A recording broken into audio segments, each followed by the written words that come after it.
No, this is not an editing mistake. By now, I would have said, hello there, everyone. Welcome back to James Redmond TV. Let me just slightly adjust the camera. There we go.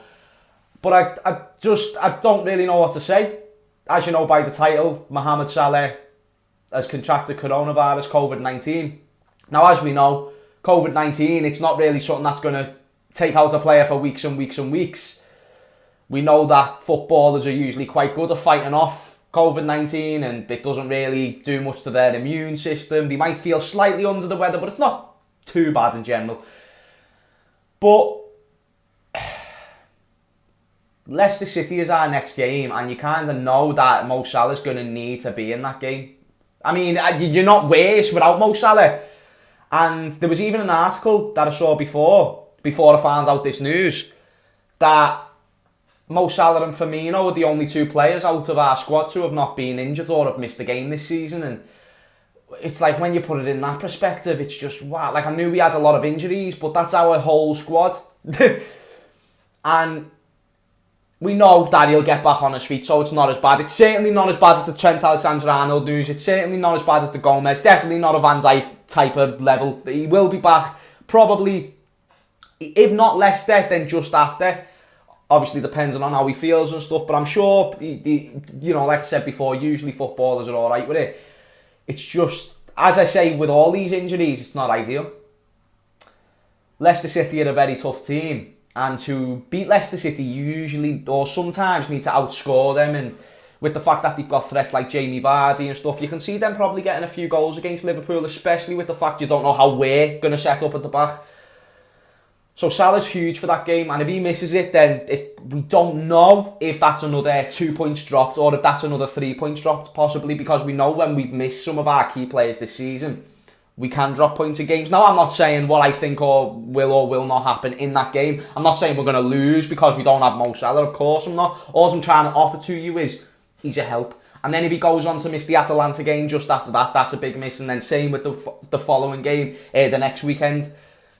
We know that he's probably going to be out for about 2 weeks, roughly, just because if you have a positive test, I don't know how you can go right back into the Liverpool squad, if that makes sense, because it wouldn't make a lot of sense if that was the case, because he just spreads it all over the pitch, and I swear it's a 2-week quarantine that it is. But no, reports came out from the Egyptian FA that Mo Salah has contracted COVID-19, and it's not ideal, mate, it's not ideal. Obviously, I wish him a speedy recovery. I'm sure everyone else here at James Redmond TV does as well. But I literally just wanted to turn on the camera just to update it, because obviously that's what I do on this channel, but also just offer that it is just another slice of unluckiness. That maybe compared to a Van Dijk situation, it's not that unlucky. I already know them haters are in the comments right now saying, James, it's 2 weeks.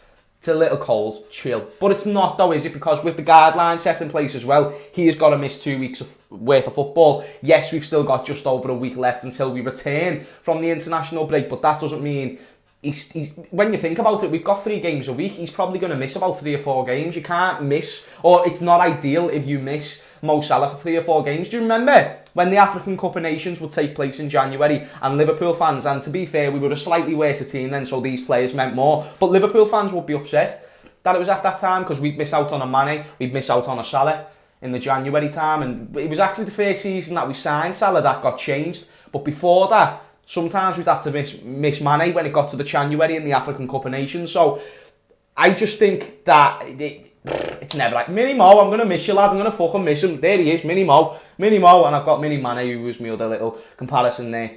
So like I said, I'm not saying it's the end of the world. I'm not devastated because we've had much worse this season.